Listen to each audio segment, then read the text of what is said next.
The court hall was silent except for the echo of her own footsteps. Lila walked with careful composure, though every muscle in her body screamed with unease. She had faced her stepfather, Magistrate Harlan, countless times before, but today was different. The air felt heavier, charged like the calm before a storm. Her skirts brushed the cold stone floor, the fine fabric offering her some small comfort against the tension that gripped the room. Harlan sat at the center of the court, his robes crisp and his expression sharpened with pride. His eyes followed Lila like a hawk, cold and calculating. He enjoyed his authority, his power in ink and seal, and he had grown used to people bending to his will. But Lila had never been one to bow fully. Her defiance had always been quiet, subtle, a tilt of her chin, a steady gaze, a refusal to shrink. Yet today she could not hide the tremor in her fingers. The courtroom was crowded with spectators, nobles, scribes, and minor officials, all drawn to witness the unfolding spectacle. Murmurs rose and fell like the tide. They had heard whispers of the savage Alpha King's arrival, the ruler who commanded forests and wolves alike, the one who moved like thunder through the mountains. Few had seen him up close, and fewer still had lived to tell of it. When Calder of the Ironwood entered, the hall seemed to shift. The air itself thickened, as if the walls held their breath. His presence was undeniable, a force of nature wrapped in human form. Broad-shouldered, clad in dark leather and furs, his eyes were sharp as steel, scanning the court as though it were a prey field. Even the guards straightened at the sight of him, and some whispered prayers under their breath. Lila felt a shiver pass through her. She had heard stories of Calder, how he ruled with a strange blend of savagery and honor, how he was feared even by kings, how no one dared cross him lightly, and now he was here, summoned by some ancient law and oath that tied him to the royal line. The king's gaze found her instantly. She could not look away. It was as if he could see every secret, every fear, every bruise she had tried to hide. Harlan's lips curled into a thin smile. He did not fear Calder, not truly. To him this was another chance to humiliate Lila, to remind everyone that she belonged to the world of obedience, not defiance. He gestured sharply, and the court's clerk stepped forward to begin the proceedings. "You will answer for your insubordination," Harlan said, his voice loud and smooth.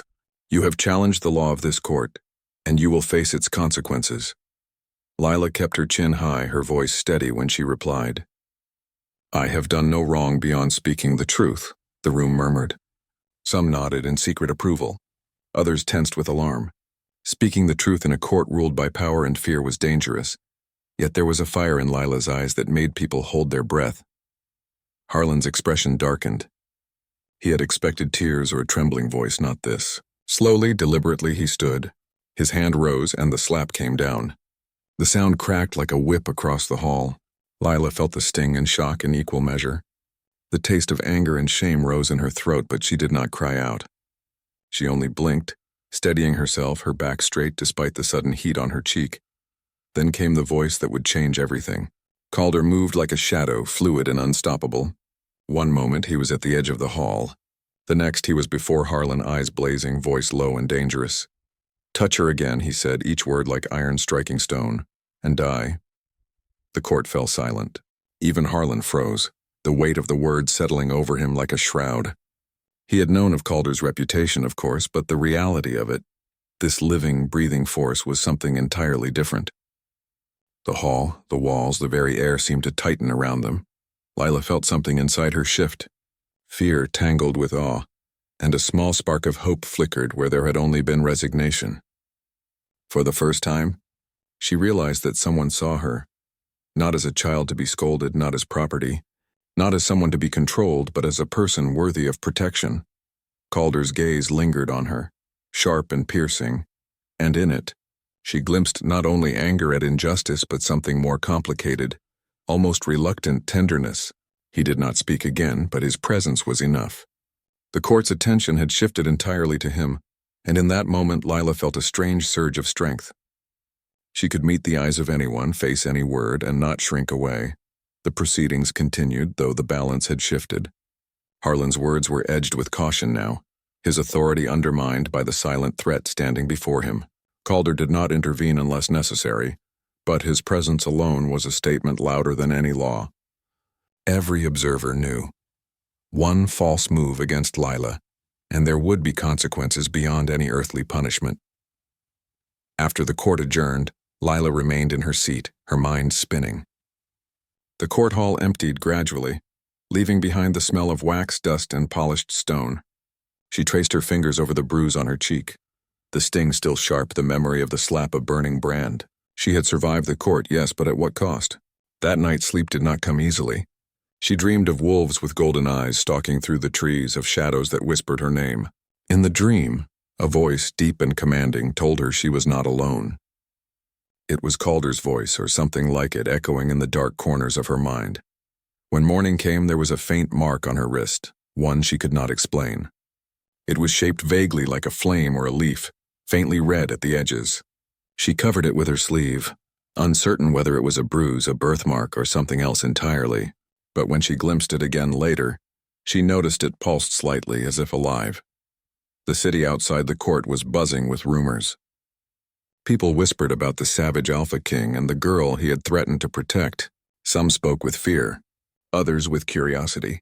Lila felt eyes on her wherever she went, and though she tried to ignore them, she could not deny the pull of Calder's presence in her mind, the echo of his warning vibrating in her chest. Later, in the quiet of her small room, she opened a worn book that had been left to her by her late mother. The pages smelled of pine and dust, the ink faded but still legible. As she read, she felt the rhythm of her own heart slowing, syncing in some strange way with the words. There were passages about the old forest, about kings and guardians, about bonds that could not be broken by law or human will. And beneath them, written in a careful hand, a line that made her stomach tighten. The scarred rose will awaken the wolf. She pressed her hand to her wrist again. The mark flared faintly, a gentle warmth that made her pause. Was it a coincidence? A trick of the light? Or was it a warning? A message left by forces she did not yet understand? A soft knock came at her door. She froze, listening. No one entered. Her heart thumped, but she did not move. Something in the quiet of the house felt different, heavier, as if the shadows themselves were watching her. The mark on her wrist burned again, faint but insistent, and a whisper seemed to pass through her mind. She has come back. Lila shivered and sank to the floor, hugging her knees. She did not understand what was happening, but she felt certain that her life had changed forever. The slap in the court, the king's warning, the strange mark, all of it was more than chance. Something old and powerful had stirred, and she was at the center of it. Outside, the wind rustled through the streets, carrying the smell of iron and pine. Somewhere, far in the mountains, wolves howled. The sound was mournful, warning, and strangely comforting all at once. And somewhere beyond the court, beyond the city, Calder watched, thinking of a girl he had never known but who now held a key to something greater than either of them. Lila did not yet know what the future would hold. But one thing was clear. The world had shifted beneath her feet, and the savage Alpha King's warning was only the beginning. Whatever forces had chosen her, whatever prophecy she had stumbled into, would not wait. And as she lay awake that night, the mark on her wrist glowing faintly under the moonlight, she realized the truth she could not yet speak aloud. She had been seen, and that sight had already set the wheels of fate turning. Cliffhanger. When the king returned to his chambers, he opened a tattered ledger whose pages were scorched at the edges. His eyes widened as he read a line written long ago, a prophecy that named Lila, the scarred rose, as the key to a power that could change the kingdom forever. He whispered, barely audible, "She has come back, and I must protect her no matter the cost." The morning after the court incident, Lila could feel the weight of every eye in the city upon her. Even in the quiet streets, whispers followed her like shadows. Merchants paused mid-step, servants leaned in to murmur warnings, and children giggled nervously before darting away. Her wrist burned beneath the sleeve of her dress, a constant reminder that she was no longer just a girl in the eyes of the world. She had been marked, not only by the king's attention but by something older, something unseen. She did not yet understand the power of the mark, but she could feel it pulsing like a heartbeat, faint and steady. It seemed to call her, drawing her toward a destiny she had not chosen. And yet, despite the fear curling in her stomach, she could not help feeling a small spark of curiosity. She had survived the court. She had been seen, and someone powerful had sworn her protection. Calder had not left the city after the courtroom confrontation. Instead, he lingered in the shadows of its streets, observing, waiting like a storm poised at the horizon. Lila sensed his presence even before anyone mentioned it. It was as if the air itself carried his weight. Guards whispered his name in awe, and the common folk spoke of him as though he were both myth and warning. Few dared approach him, and fewer still would challenge him. Yet somehow Lila felt the strangest kinship with him, even from a distance. Later that day, a royal messenger arrived at Lila's door with a summons. She was to report to the Ironwood, the king's mountain keep, under the guise of protection. Her stepfather's eyes flickered with annoyance and suspicion as he read the letter, but he said nothing. Lila felt a mix of fear and determination. Going to the Ironwood meant leaving everything familiar behind, stepping into the unknown. And yet she sensed that this journey was unavoidable. The path to the Ironwood was treacherous. The roads wound through dense forests and over steep hills, and the wind seemed to carry a strange chill that whispered through the trees. Lila rode in a carriage flanked by the king's guards, who were silent, imposing, and unwavering. The mountains rose higher with every mile, dark and jagged against the gray sky. A sense of ancient power lingered in the air, thick and heavy. When they arrived, the Ironwood keep rose like a fortress from the stones themselves. Dark towers loomed above the treetops, banners of black and gold flapping in the cold wind. The gates were immense, carved with intricate runes that glimmered faintly, and Lila felt a strange tingle run down her spine as she approached. The air smelled of pine, iron, and something older, almost alive. Calder awaited her inside, in a great hall that seemed carved from the mountain itself.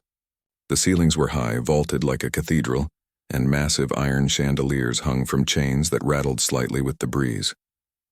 Wolves, real and large, paced silently along the edges of the room, their eyes glinting with intelligence and loyalty. Lila felt a shiver run through her. This was no ordinary palace. Calder stepped forward, his presence filling the space like the pull of a storm. He did not bow, did not smile. He simply regarded her with piercing eyes that seemed to weigh her soul. "You are safe here," he said, voice low and steady, carrying the authority of mountains themselves. "No one will harm you while I am here." Lila's chest tightened. She wanted to nod, to speak, to trust, but her past had taught her caution. She forced herself to meet his gaze, steadying her trembling hands. "Why me?" she asked quietly. "Why protect me?" Calder's eyes darkened for a moment, shadows crossing his sharp features. "Because no one has the right to strike you," he said simply. Then his voice softened almost imperceptibly. "And because the world has already taken too much from you."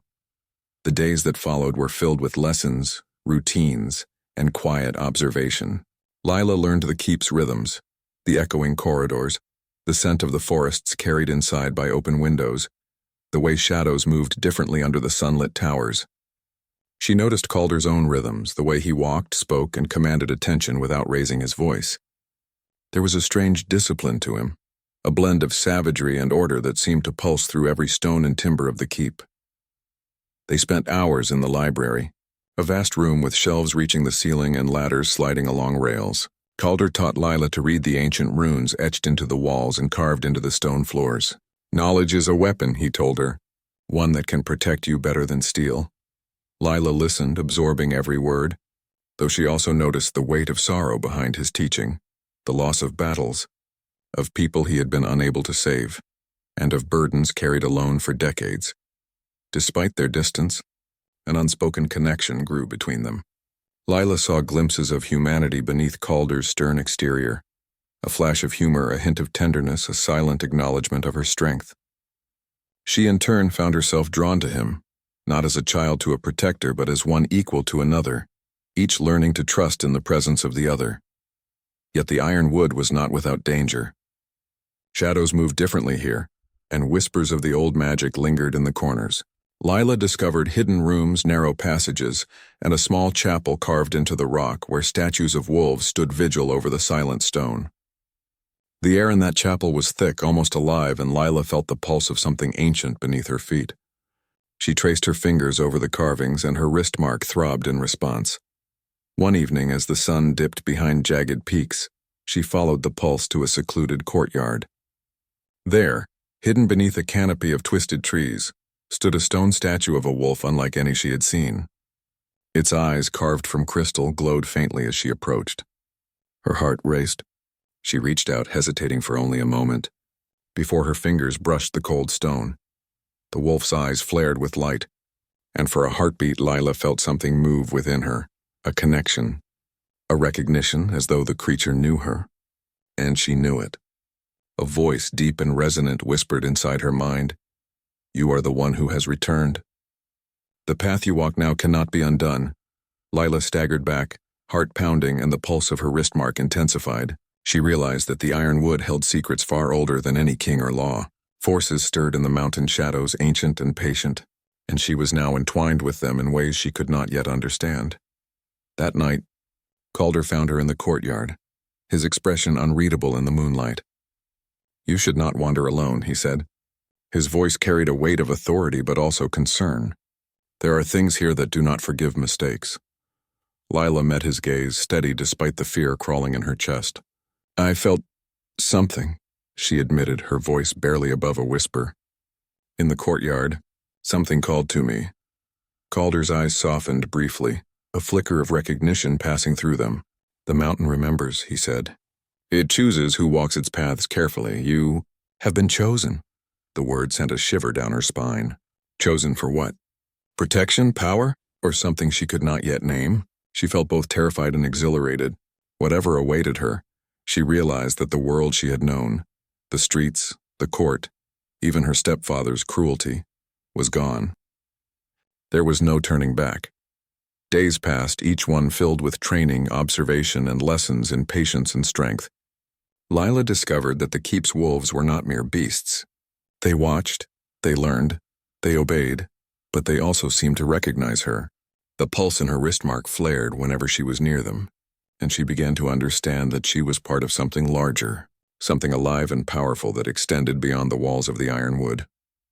One evening, as the wind howled through the towers and shadows danced against stone walls, Lila heard a whisper in her mind again. "You cannot run from what is coming.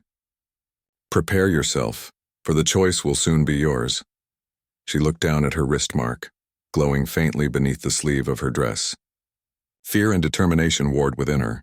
She did not yet know what the choice would demand, but she knew that it would shape not only her life, but the fate of the kingdom itself. When she looked up, Calder was standing at the top of the stairs, watching her with that same piercing gaze. His presence was both comforting and terrifying. "You are ready," he said quietly, though whether he spoke to her or to himself she could not tell. "The world you knew is gone. What comes next will not wait." And in the quiet of the ironwood, with the wind rattling the ancient stone and the wolves howling in the distance, Lila understood the truth. Her life had changed forever. She was no longer simply the stepdaughter of a cruel magistrate. She had been marked, chosen, and pulled into a destiny she could not yet see, but one she could not escape. Cliffhanger. That night, as the moon cast silver shadows across the courtyard, the wolf statue's crystal eyes glowed brighter than before. Lila felt a presence behind her. She turned and saw not the stone wolf, but a figure emerging from the shadows of the trees. A figure both human and commanding, whose eyes held storms and secrets. Calder's voice followed her in the dark. "You are not alone, but the path ahead will test both of us, and the kingdom itself." The ironwood keep seemed alive that night. Shadows stretched and twisted across the stone walls as the wind whispered through the towers, carrying the scent of pine and rain. Lila could feel the pulse of her wrist mark beneath her sleeve, warm and insistent, as if it were reminding her that the past and future had somehow merged into this one night. Something was coming, something older than kings, older than law, older than her fears. She walked the courtyard alone, careful not to make a sound, drawn by a faint glow that seemed to rise from the wolf statue. The crystal eyes gleamed in the moonlight, almost as if they were watching her. Her heart raced not from fear but from a strange, undeniable curiosity. She had been chosen, she realized, but the nature of that choice remained hidden. "You shouldn't wander here alone," a voice said from the shadows. Lila spun, her breath catching. Calder emerged from between the twisted trees, his figure outlined by the silver light of the moon. Even in the dim light, his presence felt immense, a force of nature that pressed against the air itself. "I felt something," Lila admitted, her voice soft. The statue.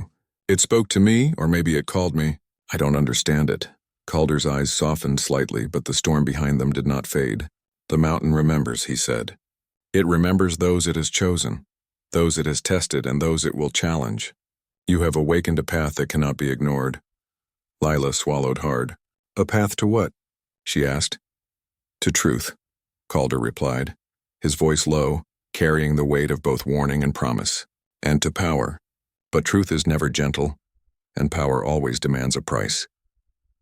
The courtyard fell silent except for the sound of the wind through the trees. The wolf statue seemed to glow brighter, responding to the tension in the air. Lila stepped closer, her hand brushing the stone once more. A shiver ran through her and the pulse of her mark flared. In that moment she felt a connection, not just to the statue but to the mountain itself. Something old, alive and patient was stirring. You feel it too, she whispered almost to herself. Calder's gaze softened again, though his eyes were still sharp as steel. I do, he said. And I will help you, but you must be ready to face what comes. There are forces at work here that do not forgive hesitation or weakness. For a long moment they stood in silence. Lila felt the weight of his presence, the unspoken promise of protection, and a flicker of warmth in the cold night. She realized with a strange mix of fear and relief that she trusted him more than anyone she had ever known. And yet trust in the ironwood was not simple. Danger was everywhere, and the mountain did not forget easily. The following days were filled with lessons, both subtle and severe. Calder taught her to read the runes carved into the walls of the keep, to understand the language of the wolves and to sense the currents of the mountain's energy. Lila learned quickly, driven by a mixture of necessity and curiosity. Every discovery brought more questions, and every question brought more connection to the keep and to Calder. She discovered hidden chambers, narrow corridors and secret staircases that wound deep into the mountain. One chamber held a collection of ancient scrolls filled with prophecies, laws of old kings, and records of forgotten battles. Lila spent hours studying them, tracing the patterns of words, learning that history was not only written by those in power, but by the unseen forces that shaped the kingdom from the shadows. One evening, as the sun dipped behind jagged peaks and painted the sky in shades of gold and crimson, Lila found herself drawn to the chapel carved into the stone. The walls were lined with wolf statues, each one unique, their eyes sharp and almost lifelike. Candles flickered, casting dancing shadows across the cold floor. She could feel the pulse of the mountain here, stronger than anywhere else, and the wrist mark throbbed in response. You feel it too, a voice said behind her. She turned to see Calder standing in the doorway, his expression unreadable. Yes, he said quietly. The mountain is alive and it senses those it has chosen. You are part of its current now. You cannot step aside. Lila nodded slowly. I don't know what it wants from me, she admitted. But I can feel it and I don't want to fail. You will not fail, Calder said, though his tone carried an edge of warning. But you must understand that strength is not only in action. It is in patience, in observation, in knowing when to strike and when to wait. And there will be moments when you must make choices that will test everything you believe about yourself and others. The following night, she wandered the courtyard again, unable to sleep. The wind carried a faint whisper through the trees, almost like a voice calling her name. She followed it, drawn deeper into the shadows. The wolf statue glowed faintly, and she approached it with both caution and awe. Her hand brushed the stone, and the glow intensified, spreading warmth up her arm. A voice spoke in her mind, not loud but insistent, ancient and commanding. You have returned. The path you walk will be dangerous. You must be ready to make choices that no one else can make. Lila's heart raced. She had heard whispers of the old magic of the ironwood, of the guardians that walked alongside kings and queens, of forces that could not be controlled by law or crown, and now she realized she was part of it.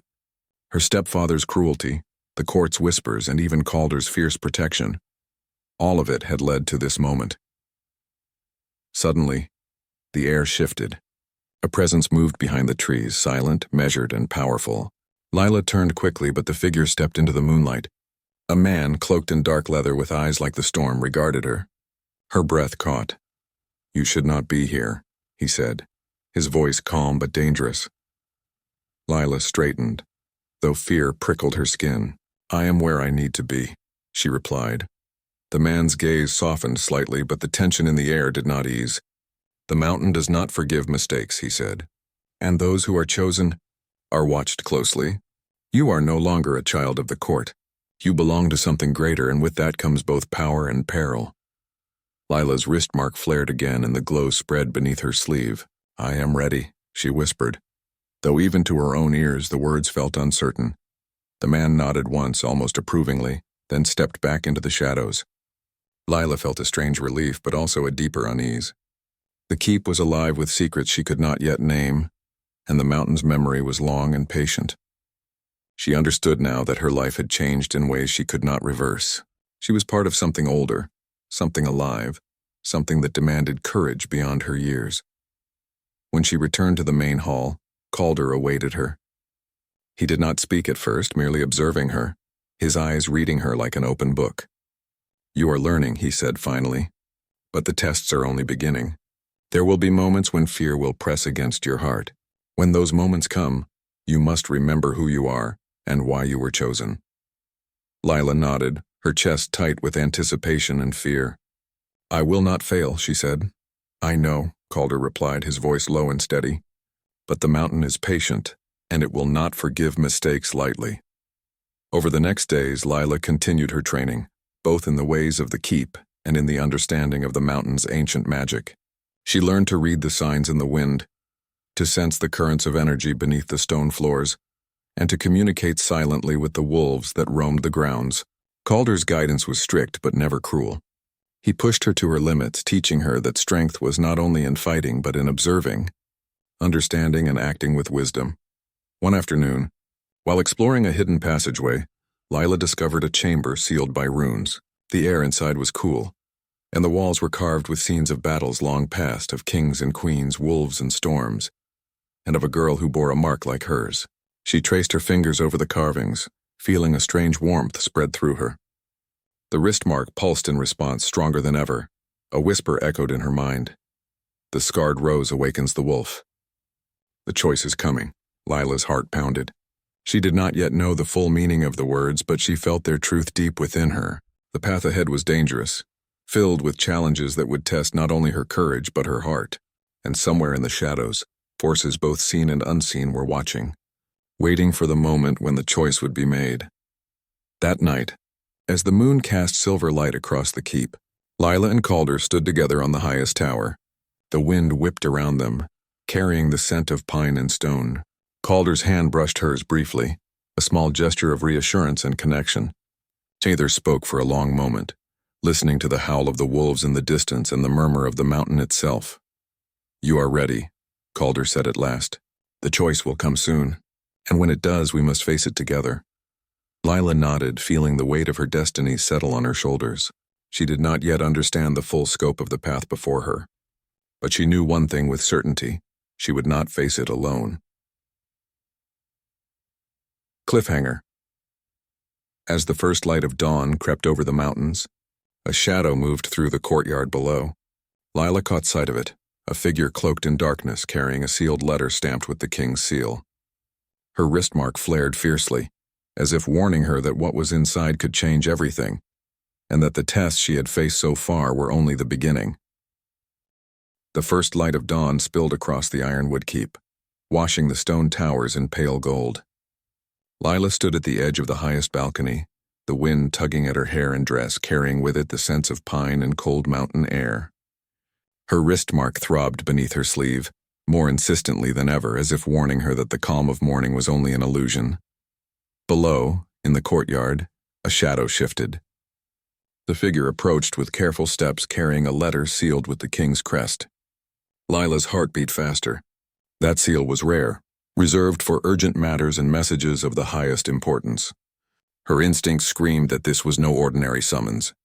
Calder appeared beside her silently, his presence as commanding as the mountains themselves.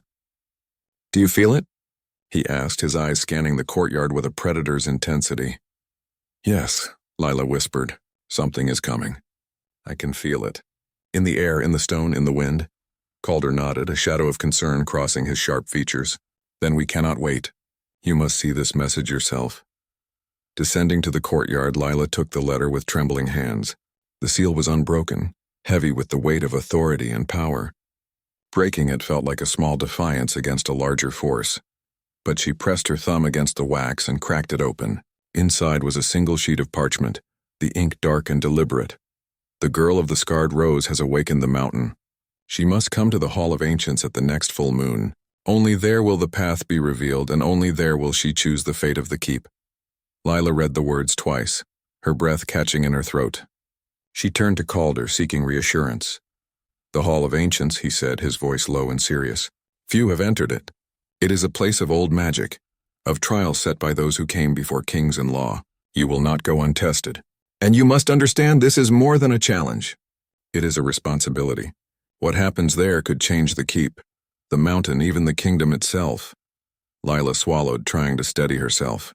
The thought of stepping into a place older than history, older than law, was daunting. But something in her chest, a mixture of determination, fear, and curiosity, told her she had no choice. The days leading up to the full moon were filled with preparation. Calder trained her in ways beyond swordplay or reading runes. He taught her to listen to the mountain, to feel its currents and rhythms, to sense danger before it arrived. She learned to communicate with the wolves through gestures and subtle movements, discovering that they were not merely beasts but guardians, ancient and intelligent, loyal to the keep and the mountain alike. Evenings were the hardest. Alone in her chamber, Lila felt the pull of the Hall of Ancients in her dreams. Shadows moved through her mind.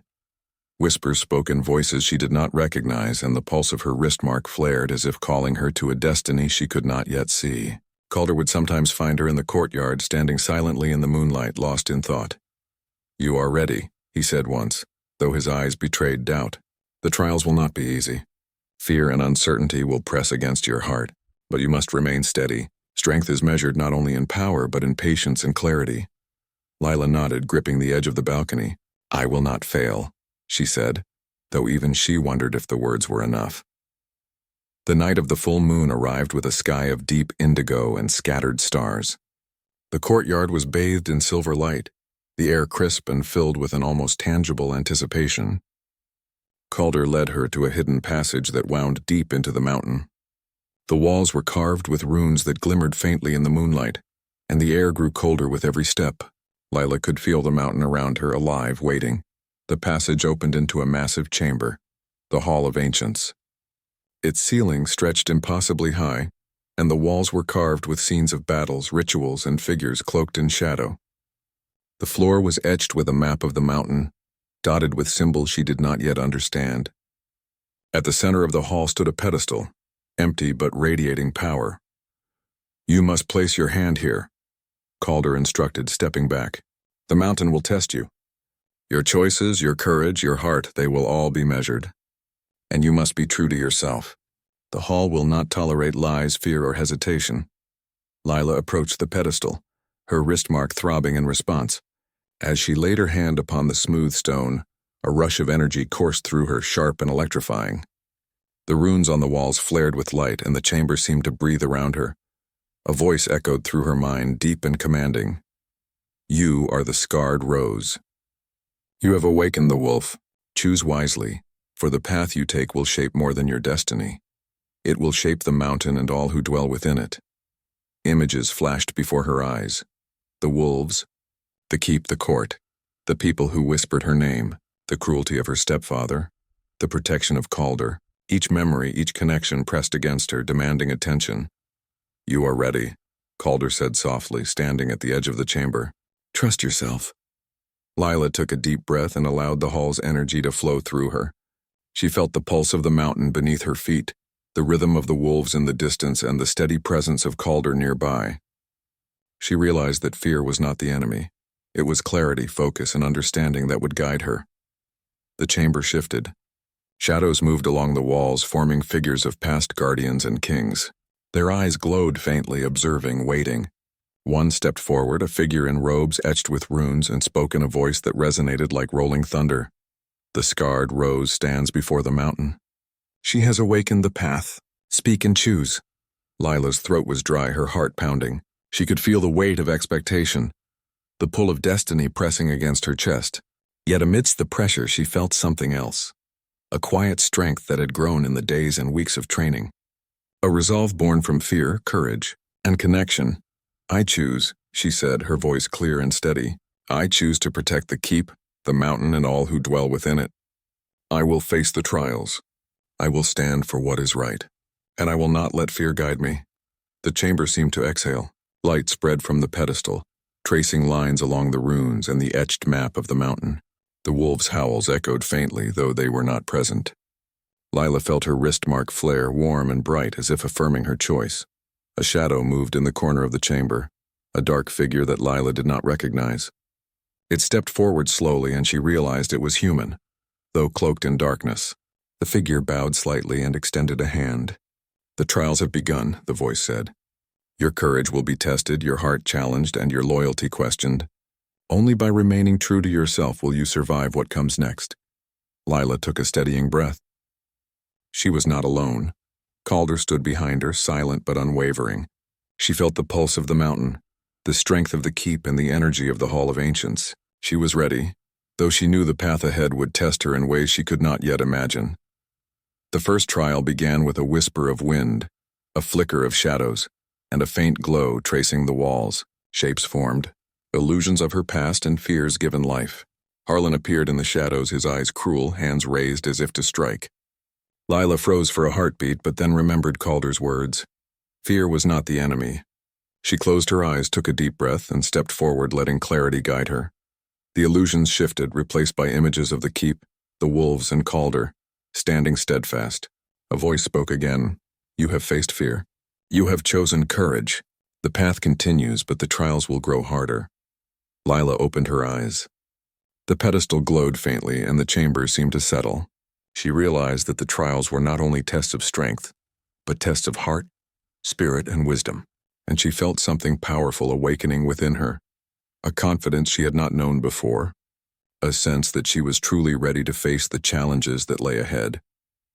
Cliffhanger. As the first trial ended, a low growl echoed through the hall, and the wolves appeared, not illusions but real, their eyes glowing with intelligence and recognition. One stepped forward carrying a scroll sealed with blood-red wax. Lila's pulse quickened. The next trial had begun, and the message it contained could change everything. The Hall of Ancients hummed with power as Lila stood in its center, the pedestal glowing faintly beneath her hand. Shadows danced along the walls, flickering with the memory of battles and guardians long past. The wolves had circled the chamber, their eyes reflecting intelligence and loyalty. They were no longer mere beasts. They were witnesses, guides, and allies in the trial she was about to face.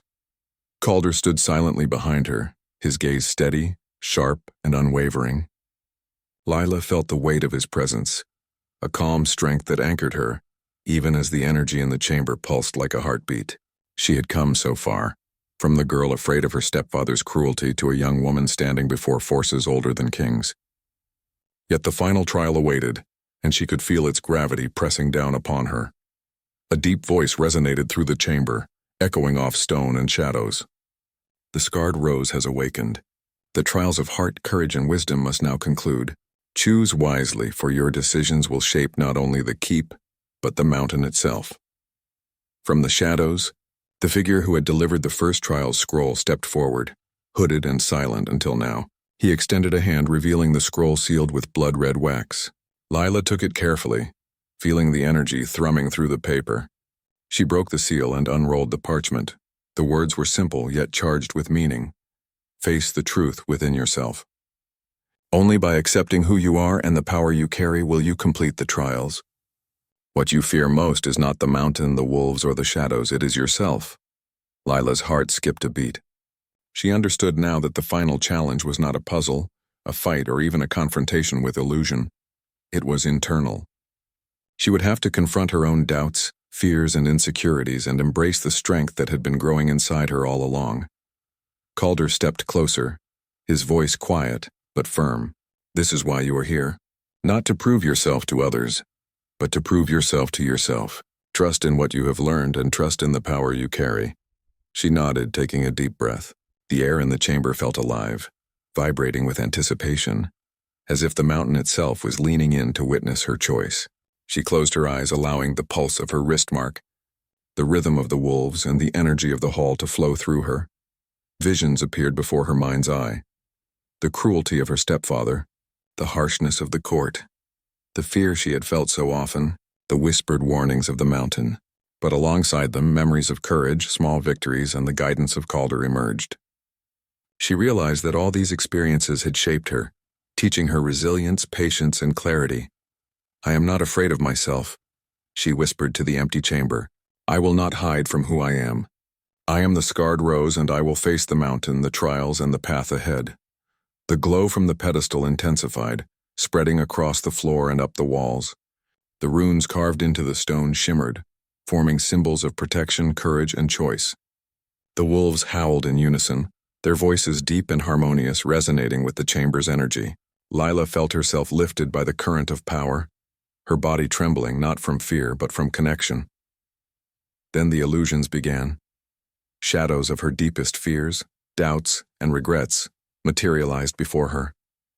She saw herself failing, alone, unable to protect the keep or the mountain.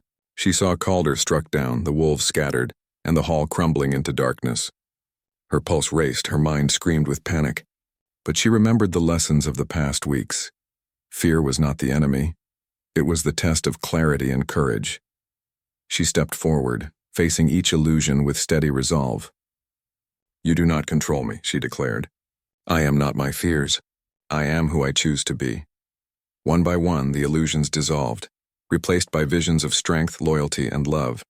Calder remained at her side, the wolves at her back and the mountain's pulse intertwined with her own. She felt the energy of the hall, the keep, and the mountain flowing into her, affirming her choice and her courage. The figure from the shadows bowed deeply, the hood falling back to reveal a face lined with age and wisdom. "You have passed the final trial," he said. "You have faced yourself and chosen courage. The mountain accepts you, the keep accepts you, and the path is yours to shape." Lila felt a surge of relief, triumph, and clarity. The trials had been more than tests. They had been a transformation. She was no longer the scared girl who had arrived at the iron wood under her stepfather's shadow. She was the scarred rose, chosen and awakened, ready to face her destiny with strength and wisdom. Calder stepped forward, placing a hand on her shoulder. "You have done more than survive. You have embraced your power, your responsibility, and your heart, and you have earned your place here not as a ward but as a guardian, a leader, and a force within the mountain itself." Lila looked at him, the gratitude and respect clear in her eyes. "I could not have done it without you," she admitted. "You could have," Calder replied, "but we face our paths together. That is how we endure. That is how we rise." The Hall of Ancients seemed to exhale around them, the energy settling into a steady rhythm. The wolves circled once, then returned to their silent vigil, their eyes bright and watchful. The glow of the runes faded slightly, leaving the chamber bathed in a gentle, serene light. Lila felt a sense of peace she had never known before, a feeling that all the struggles, fears, and challenges had led her to this moment.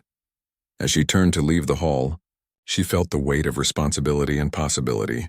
The Ironwood Keep was now more than a refuge. It was a place of power, history, and guardianship.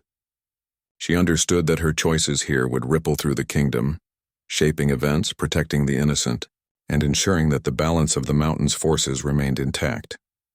Outside, the full moon bathed the keep in silver light, and the wind whispered through the towers like a voice of approval. Calder stood beside her, silent, watching the horizon. Lila took a deep breath, feeling the pulse of her mark and the rhythm of the mountain, the wolves, and the keep within her. She was ready for whatever came next. And then, in the distance, a new presence stirred, a rider, cloaked and swift, approaching the gates of the keep. Lila and Calder exchanged a glance, the tension returning briefly, but Lila's heart was steady. She had faced fear, she had faced doubt, and she had chosen courage. Whatever awaited, she was no longer the girl who had arrived in fear. She was the scarred rose, awakened, powerful, and ready to defend the mountain, the keep, and those she had sworn to protect. Calder's voice broke the silence. The world outside still moves, still tests, still threatens. But here, within the iron wood, you have found your strength. Remember it, guard it, and trust it. Lila nodded, her gaze firm. "I will," she said. "I am ready for what comes next." The rider reached the gates, and as the figure dismounted, the moonlight revealed a familiar face, one that would change the next chapter of their journey, testing alliances, courage, and loyalty in ways neither of them could yet predict. Lila felt a thrill of anticipation mixed with resolve. The trials of the Hall of Ancients had ended, but the path ahead, outside the walls, in the wider world, was only beginning. The Ironwood Keep stood silent yet alive, shadows and light playing across its towers. As if acknowledging her victory and the beginning of a new era, Lila's wristmark pulsed gently, a reminder of her connection to the mountain, the keep, and the forces she now carried within her. She was no longer merely a girl of the court, nor a victim of cruelty or fear. She was a guardian, a leader, and the scarred rose that had awakened the mountain's heart. And as the moonlight bathed the keep in silver, Lila knew that whatever came next, she would face it with courage, clarity, and strength, shaping her destiny, the keep, and the mountain itself. Ending. Lila had completed the trials of the Hall of Ancients, embraced her power, and understood her place in the world. With Calder at her side, the wolves watching, and the mountain alive beneath her feet, she was ready for the challenges ahead. The final trial had ended, but her story, her legend, was only beginning.